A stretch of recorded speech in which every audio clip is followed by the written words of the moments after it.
Hello, hello, hello. Welcome to David's Den. I am David and I make videos about Stephen King, his novels, his short stories, and any adaptations that were made for film or television. Today we're moving along in the Night Shift movie vlog series, and today we're going a little out of order, but in order. We're going to jump backwards, but really go forwards, and it's confusing. We're getting to the Dino De Laurentiis produced, Lewis Teague directed, Stephen King written, he adapted it himself, Cat's Eye, which is a anthology movie, I guess you would say. It's an episodic story. There are three short films put together with a cat named General that runs through. You know what? You know how most people rate on stars? And I know that Losers Club does Big Red Pennywise Clown Noses, which I love, and the podcast Dairy Public Radio does Blue Chambray Shirts, which I think is just fucking hilarious. Maybe I'll do Generals.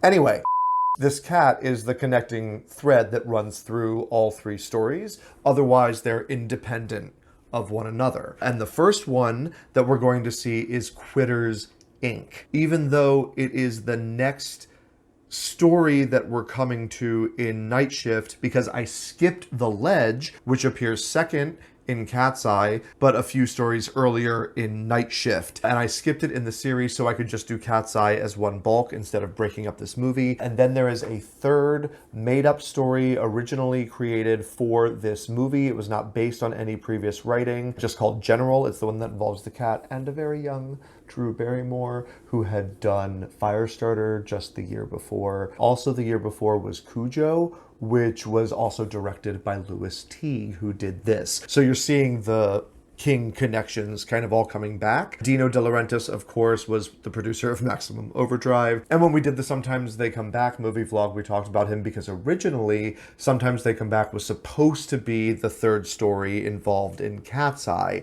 And De Laurentiis said, you know, I don't think so. I think it deserves its own fleshed out full-length movie, and he did that in 1991 on TV. You can check that out here. If you want to watch the full watch along, you can watch on Patreon, and that link is down in the description. Before I go any further, I'm going to go ahead and say spoilers for all things short stories of Quitters Inc. and The Ledge, because I will be discussing them as if you have read them as we go through the movie and check out how they are translated for film. And of course, spoilers for all things Cat's Eye as we watch it. I'm not going to jump ahead. I haven't watched this in years and don't remember it that well. I just remember enjoying it, so I'm very excited to watch it again. Was that everything I wanted to tell you? Kenneth McMillan, who has a previous Stephen King connection already by the time that this was made in 1985, because he was Sheriff Gillespie in the TV movie from 1979 of Salem's Lot. Well, you learn something new every day.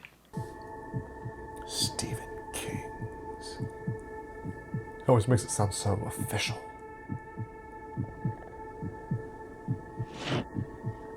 I love that heartbeat.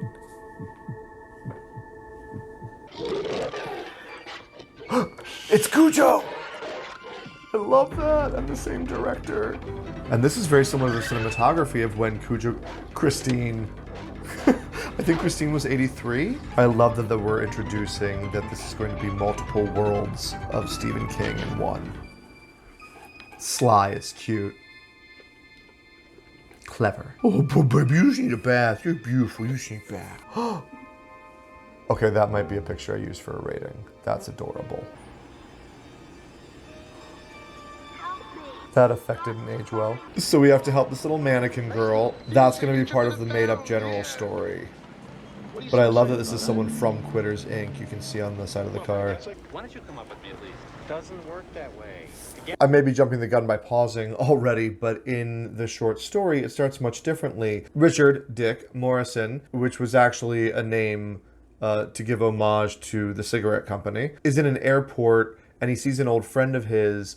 And he's chain smoking, and his friend's like, you want to quit those? And he drops him a card. And then like months later when he's having a bad day and he needs a drink, he's at a bar, he pays the bartender and the card falls out of his wallet. And he's like, oh, this is nearby. Let me just go walk around the corner and see what they do. So this is his friend actually driving him up. So that's one big change. It means somebody else is pushing him to do this rather than he's doing it of his own volition. That's also a slight change for the characterization. right? We'll see how it plays out. That's what Jim Jones said when he spiked the punch. Which was referenced in Quenby's Final Task as well, the most recently published book Stephen King wrote along with Richard Chisholm. Check out the review here. So we know from the short story that if you slip up, your loved ones get hurt. That's the motivation to quit smoking. So she just obviously went through an ordeal. In the short story, it's not broadcast or foreshadowed like that. So I kind of like this touch in the visual medium for us to go, oh, what are we really getting into? I mean, it's kind of mysterious enough, but it's also been funny. And now this just kind of ramped up the suspense a notch. In the short story, they also make Richard watch it happen. Right? He doesn't get to look away. They force him to watch. So why wasn't the guy back there? I see you have a daughter who's 10. He's supposed to have a son, not a daughter. I was waiting for it. It says he does this in the short story with like this mania, pleasure. Like it doesn't say it so explicitly, but I almost imagine orgasmic. And there it is.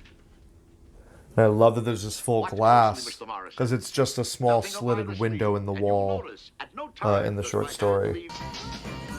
Oh, poor guy. We're seeing kind of the mob. No, you're going to listen to me and I'll make you if you don't. And he has kind of that mob feel, accent, look, right? Almost like Chaz Palminteri. The only difference here is that they used a bunny in the short story. And since we have this cat as the thread that's going to weave us through and connect all three, I don't care about this change. In fact, it breaks my heart a little more because I have kitty cat. After he died of lung cancer, we realized that there were certain techniques that he had developed in the family business that we can now use to stop people from smoking. So that's just like the short story, except the man realizes it after he's diagnosed and puts it in motion rather than the family realizing it after he's dead. Therefore, I would have no choice but to kill the son of a bitch. Dead zone.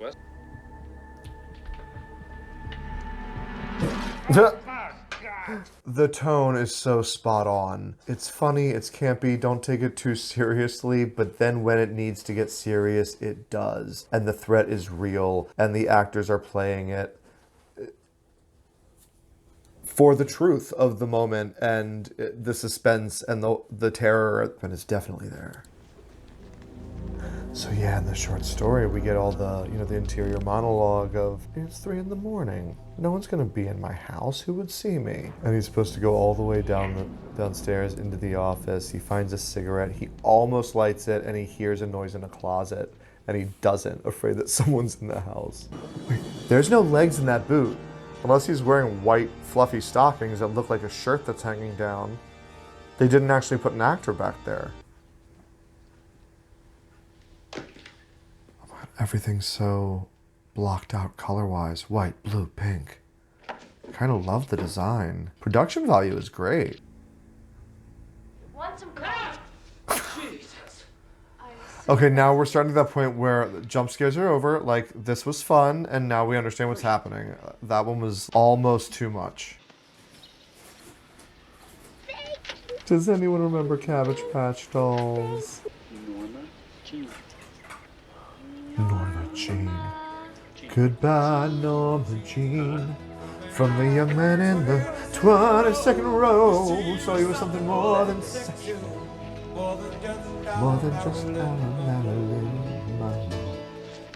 He does go back to the office for like a checkup, right? Like he has to schedule a monthly check-in. Donati doesn't come out and find him. We never see Donati outside of the office setting. So I don't know, this feels like it just put the boss on henchman level, right? It doesn't match. This music, I love it. Of course it's Police.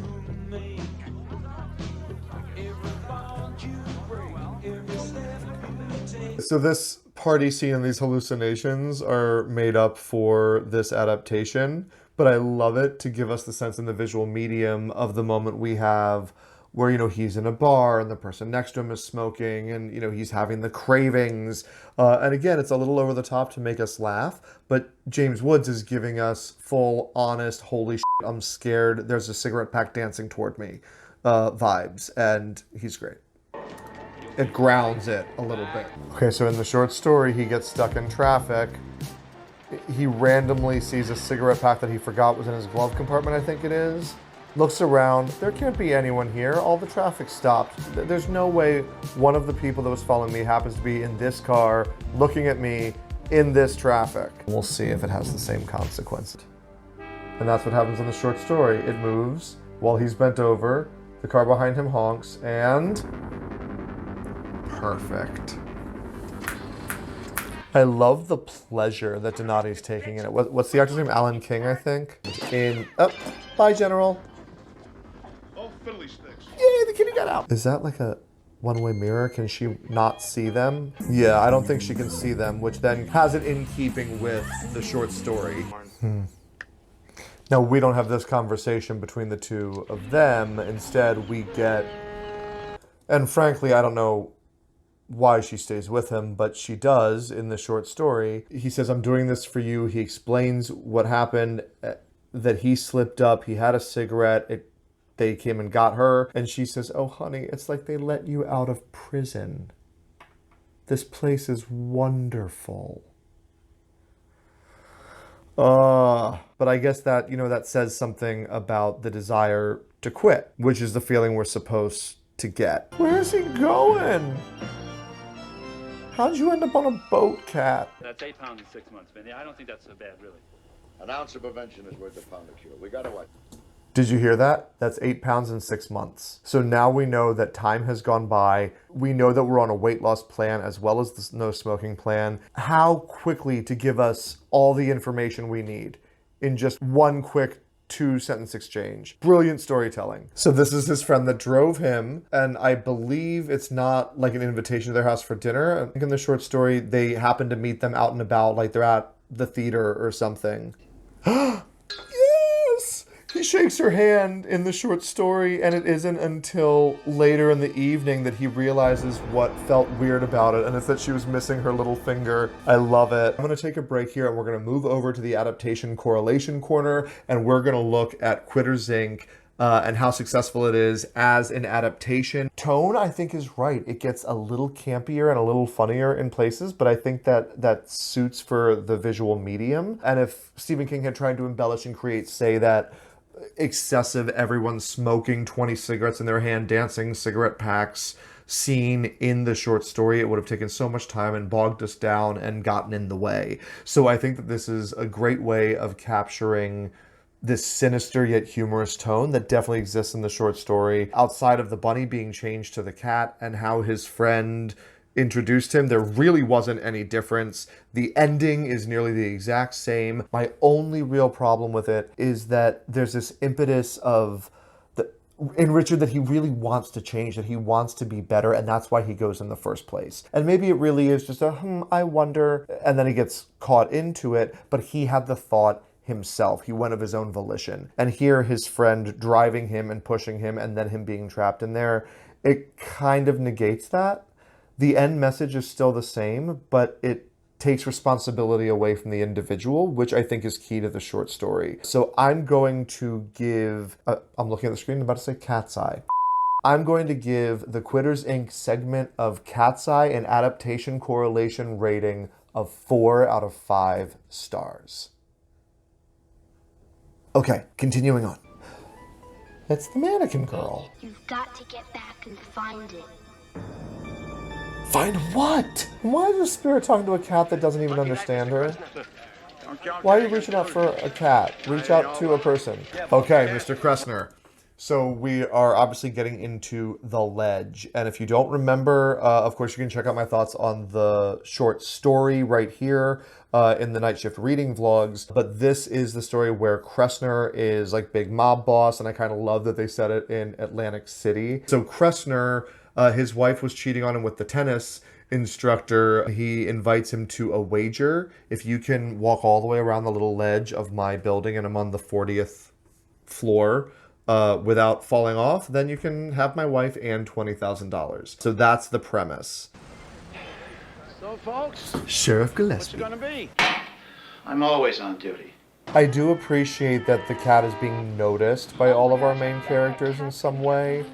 not just a creature that runs through. If you've ever seen New York, I Love You, how the one girl with the camera kind of walks by in the background everywhere. She's just there. It's not actually connecting the stories in any way, because not everyone involves with the person with the camera. So here we all interact with the cat. It kind of helps link things together, I think, even though they're independent stories, and I really appreciate that.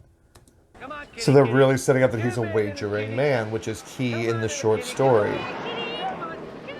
Because a bet is vulgar, he says. I make a wager, a gentleman's wager. And I never welsh on my bets. I hedge my bets, but I don't welsh on them. I love that the cat causes a massive pile up.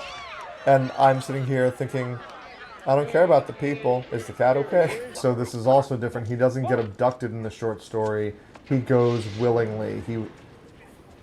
Okay, so we start with the two of them in the penthouse on the 43rd floor with one of the henchmen, like as a bodyguard. And we're getting the backstory through the narration that he wanted to meet with me. Marsha begged me not to go, warned me that he was a trickster. He'll try to get into your head. It's not that he is abducted and forced to come there, or forced to be there, rather. And also in the short story, they think they slipped the people that were following them through the whole go to the women's room and climb out the window trick. So here, he watched her actually get on a bus. That's different. And then he gets abducted. That's very different. So both of these stories start with people not doing things of their free will that were done of their own accord in the short stories.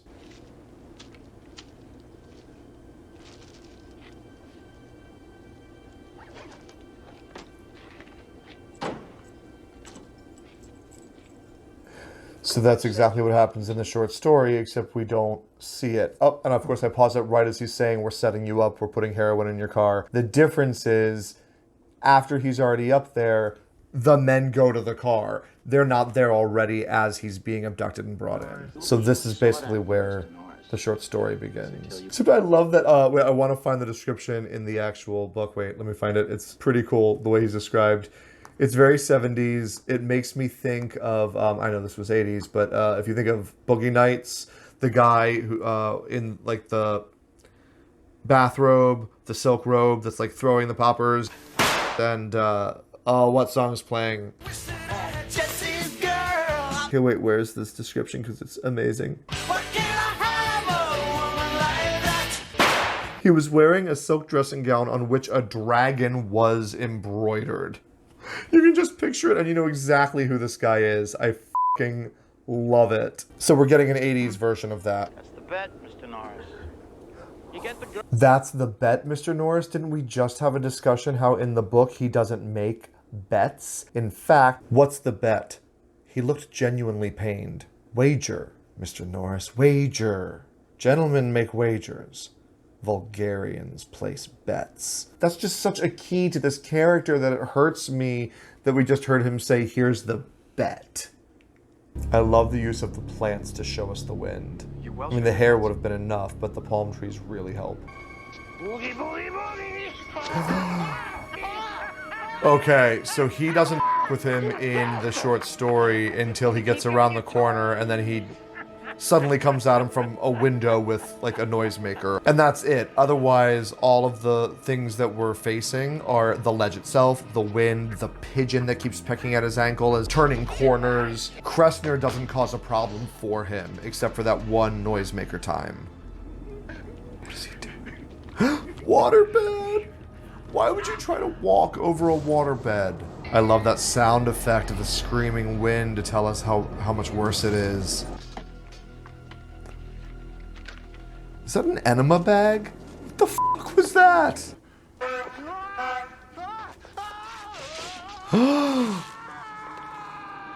Okay, so we've added a little bit of extra visual tension here. Right, this doesn't happen in the short story. So we still got the noisemaker, this whole thing with the curtain and the slipping down to the next level. I don't mind it so much though. I think that on the visual medium we would have gotten too static just walking around, right? That gave us something extra, more immediate. Oh, okay, that one I felt. Ooh. That bird don't give a shit. Why isn't there blood on a sock yet? Continuity department. There we go. When we got the close-up, we get it. Fucking New York pigeons, man. So the only break he gets in the short story is when he gets around two corners. There's the opposite balcony on the unit that is on the other side of the building. And he has to pep talk himself into keeping going instead of breaking into the what seems to be unoccupied apartment. But then he thinks, what would happen?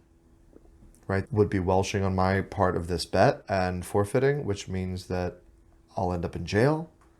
I don't get the girl. In this instance, he's forced to keep moving. We keep coming back to this idea of people who are pushed into action rather than choosing their own actions. I don't know why that's hitting me so hard, because it's really not affecting the stories so much or the final outcome, at least if we're thinking of Quitters Inc., and I'm assuming this one as well right now. But for some reason, it is bothering me. This obstacle doesn't exist in the short story.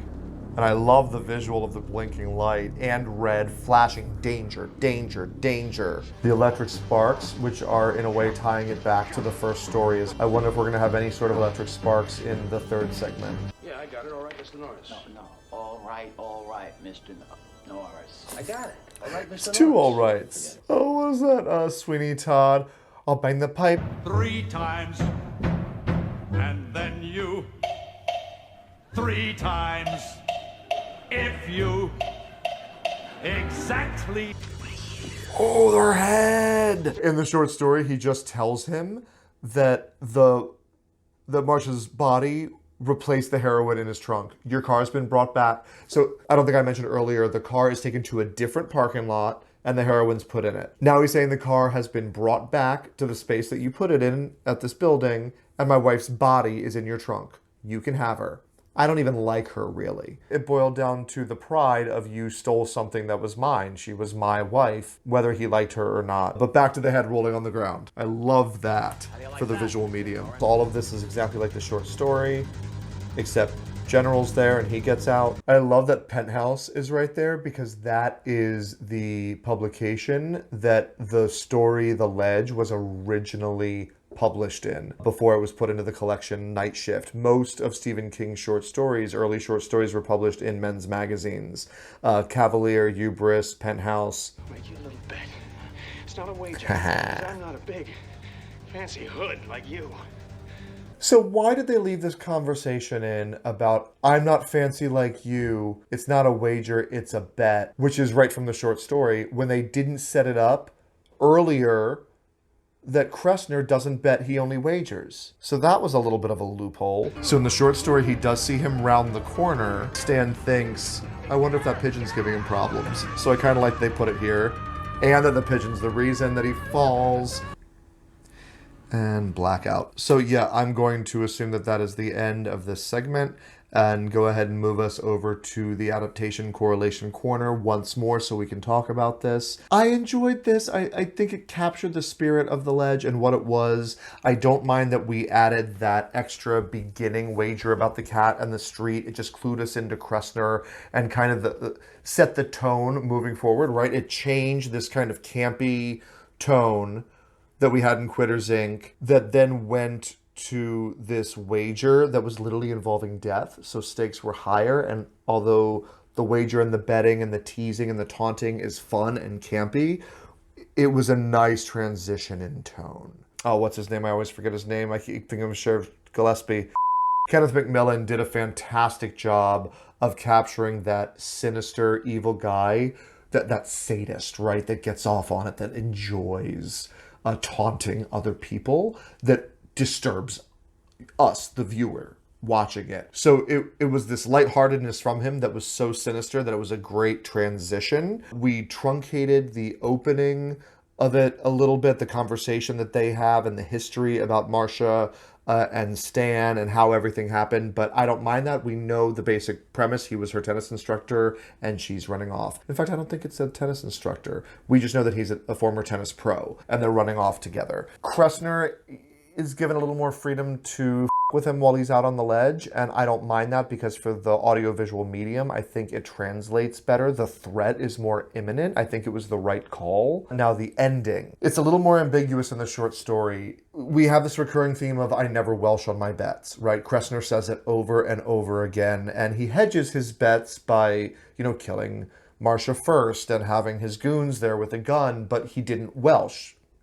The guy, Stan, got everything that he was promised if he won the wager, not bet, which is another thing that I have a problem with. It changes, it's really not such a big thing, but it changes the characterization of Kressner just ever so slightly that he's not quite as honorable. And yes, he's a dishonorable man. I'm not saying he is honorable, but when it comes to the bets he makes, he may play loose with the rules and the language he uses, but to the letter of the language, he is honorable, whatever you want to say about him. So it changes that characterization. And at the end, he goes around the corner and stands left in the apartment holding the gun. He's like, it's been like 45 minutes and I wonder where he is. Maybe should break into the other apartment, see if he took a rest on the balcony. I wonder if he made it that far. If he does make it all the way back around, he doesn't welsh on bets. But I've been known to. End of story. So we're like, he's going to kill him no matter what. But does he fall? Who knows? I mean, it's not the point of the story. We don't need to know the answer. It's satisfying either way. But here we get a definite concrete ending that Kressner fell off of the building, when the short story gives us the satisfaction of imagining Stan killing him. Actually taking revenge for Kressner killing the woman he loved. Even though just putting him on the ledge is revenge, there's something so final and definite and satisfying about that idea, and we don't get it here. But otherwise, except for those few things, which I really talked about a lot and probably aren't as important as I made them out to be in the grand scheme of things, I'm going to give the ledge segment of Cat's Eye 3 out of 5 stars as an adaptation of the short story. Okay, so now General has somehow, I'm guessing, made it onto a train, and where are we heading? North Carolina. This is very reminiscent of the photography in Cujo. And it sounds like the dog panting. Right, the opening of Cujo where he's chasing the rabbit.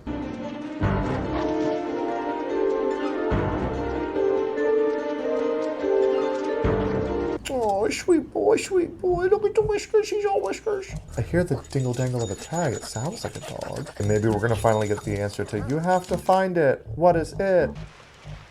Hey! The cat said, finally, a family, a home, I can be safe. I've been electrocuted, I've been put on trains and boats and taken captive by a mobster, almost hit by 20 million cars. And sit on your chest and suck all your breath out like this.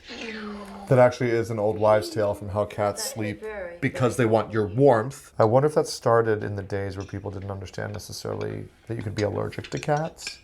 I wonder. Oh, she's reading Pet Sematary. I said it at the beginning when we saw Cujo and Christine, and then we had Pet Sematary, we had The Dead Zone on the TV. I really love that we are getting these Easter eggs of other Stephen King works, both written and filmed, when this is literally a combination of Stephen King works being put into one movie for us. I really love that. Oh, that's cute. He's a sneezing troll. I love the look of that puppet, though. That's creepy as f***. Did he just give her up with the knife? That is a child, Mr. Troll. So I guess the troll is that you had to find it. Help me, please. But I still want to know how her spirit was getting into the mannequin in New York City while she was a little girl in North Carolina. And is she a child actress that was on that commercial? Or was that just a weird look-alike? That's not being answered. All they had to do was have our introduction to her be on a set as her parents are picking her up from filming a commercial or something. Look at the kittens, they're just so teeny tiny with the babynesses. Yes, he's free! Free Willy! I don't know if I was doing the whole thing. Yeah, it's almost like this whole story is about how the solace of a pet can ease a child's fears. Maybe if I don't like a movie and I give it like 1 star, I'll use him hissing. I don't know. I'll think about it.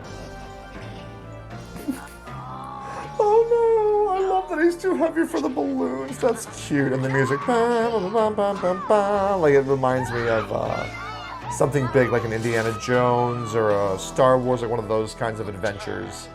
A Superman. It's triumphant. Nice. So this ties us back to Quitters Inc. That's a gorgeous cat.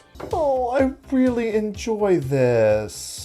First, let's just talk about general, this last segment. It was campy, it was fun, which is expected when you have a kid. You had the adult jokes in there for the adults, even though it was a story that revolved around a kid. So I always appreciate when that's thrown in. Performances were solid. I mean, we love young Drew Barrymore, right? E.T., Firestarter. It wasn't my favorite of the 3, but it was definitely an enjoyable experience. This addition that they added and a story that Stephen King wanted to tell, and he chose this medium to tell it in. So I appreciate that for what it is. Looking at Cat's Eye as a movie, as a whole, ignoring that it's based on any sort of source material, I would say that the cat running through the 3 stories definitely unifies them. And there were other elements that unified as well, such as the cars that the cat almost got hit by, the songs that were playing, the fact that we had the Stephen King mentions to all the previous works, except for The Shining I didn't see anywhere. We didn't see Carrie,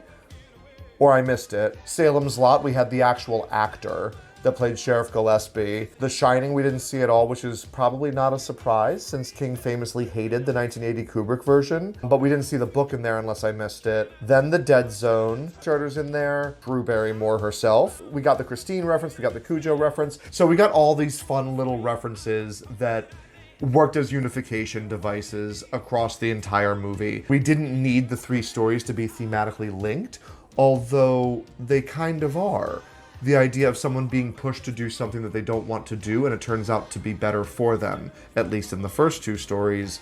The 3rd story, I don't know if that applies quite so much, unless you say the mother is being pushed to accept this cat, but I think that's a little bit of a stretch. So the unification elements worked for me, the camp elements worked for me. I think it was balanced very well with the serious and the suspenseful moments. None of this is what I would necessarily call horror or terrifying, but it's fun and it keeps you on the edge of your seat. It's much more suspense than it is horror, which is, I think, what's so strong about the original written stories, Quitters Inc. and The Ledge. Well, Quitters Inc. I think is just so fucking relatable to anybody who's tried to give up or quit anything, especially an addictive substance like tobacco or alcohol. And we know at the time of the writing this, I don't know if he had acknowledged the problem yet, but Stephen King was a heavy drinker and was either already into or about to get into drugs as well, some harder drugs.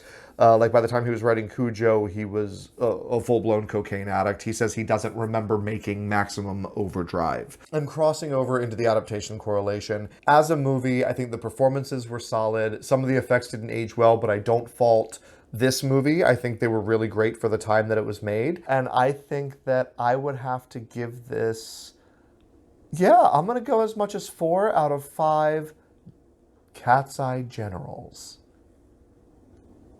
for Cat's Eye.